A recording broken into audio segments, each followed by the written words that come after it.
Welcome to the Mike Bates Show. This is Mike Bates. I'm only going to talk about the status of the presidential election in the first segment today. I don't really want to talk about it at all, to be honest, but there are a lot of unsubstantiated rumors floating around that I just can't ignore.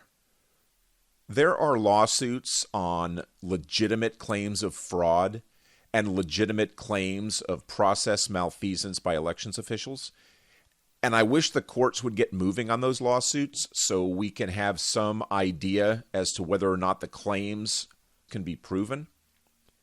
Of course, some of the process malfeasance is 100% provable.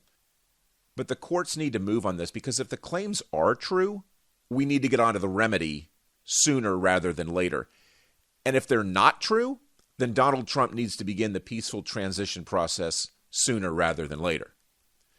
But I need to address the two biggest conspiracy theories that are making the rounds on social media that are almost certainly complete BS. I'm talking about the claims that ballots were watermarked by the Trump team so they could later prove which ballots were frauds. First of all, each county prints their own ballots, so there's no single print shop that prints all the ballots in America. So it's not even possible. And yeah, I know the claim is that it's not those ballots that were watermarked. Well, that's nonsense. There's no way ballots were watermarked. And there's no way that President Trump is going to prove in one fell swoop that Democrats engaged in widespread vote fraud by revealing some blockchain invisible watermark. That just ain't going to happen. The other rumor is that traitorous deep state actors in the American intelligence community weaponized two computer programs, one called Hammer that breaks into voting computers, and another called Scorecard that changes vote counts within those computers. As the theory goes, the CIA developed those programs to manipulate election results in other countries, but deep state never-Trumpers in America used it domestically. Well, that is such an absurd theory that I don't even know how to debunk it other than to say that without evidence to back it up, it belongs in the rubbish bin. I'm sure some of you are thinking, yeah, Mike, but the CIA is really good at doing illegal stuff and covering their tracks, and they hate Trump.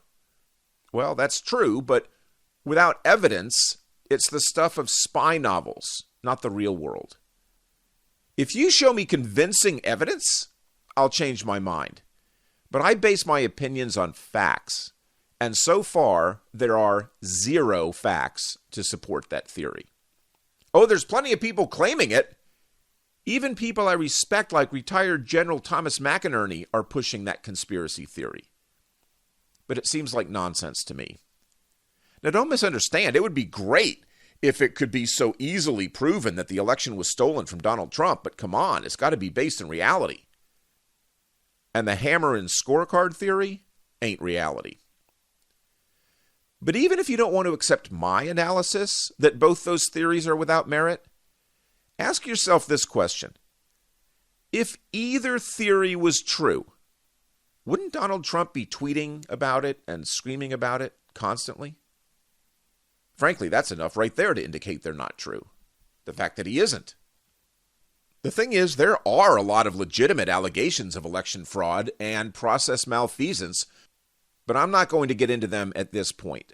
One, they're too numerous to cover in a single show, and two, they'll make their way through the courts, at which point we should know the veracity of the claims.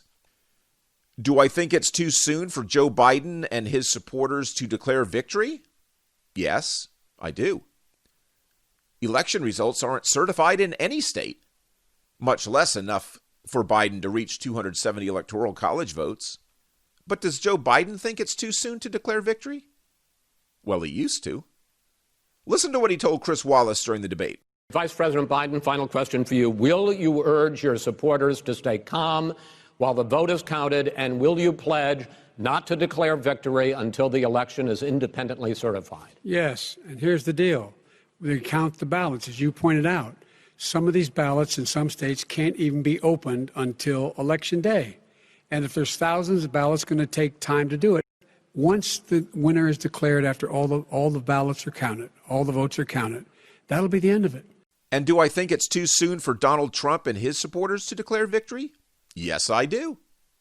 We're still awaiting recounts, and there's no telling what the courts will do with his legal challenges. And even if they acknowledge that the fraud and process malfeasance Trump alleges did occur, what's their remedy going to be? There 100% won't be a redo election. So will they invalidate some votes but not others? Can that even be done? It's not like there was one bin marked fraudulent ballots and another bin marked ballots that were illegally counted. If the ballots were commingled, and certainly most were, there's no way to separate them now. So would the court just invalidate the entire election and leave it to the state legislatures to pick the slate of electors to the Electoral College? If they do, and if those legislators vote along party lines, Donald Trump would have a chance. The House and Senates of Pennsylvania, Michigan, Wisconsin, North Carolina, Georgia, and Arizona all have Republican majorities. Nevada's legislature has a Democrat majority. Would any of those legislatures choose their electors? Florida's Republican majority in 2000 was going to if the court didn't settle the Bush v. Gore issue before the Electoral College deadline. But the court did, so the legislature didn't. But had they? It would have been 100% constitutional. And then there's the question of whether or not Congress would even accept electors chosen that way. Because they wouldn't have to. Both congressional bodies would have to agree to reject them, so it would be extremely unlikely they wouldn't be accepted. But if they were rejected, it's possible nobody would have the 270 Electoral College votes necessary to win. And that would mean the House gets to choose the president, and the Senate gets to choose the vice president. And if they voted along party lines, Donald Trump and Mike Pence would be reelected. Republicans will have a 50-48 majority in the Senate on January 6th, which is the date the vote would happen.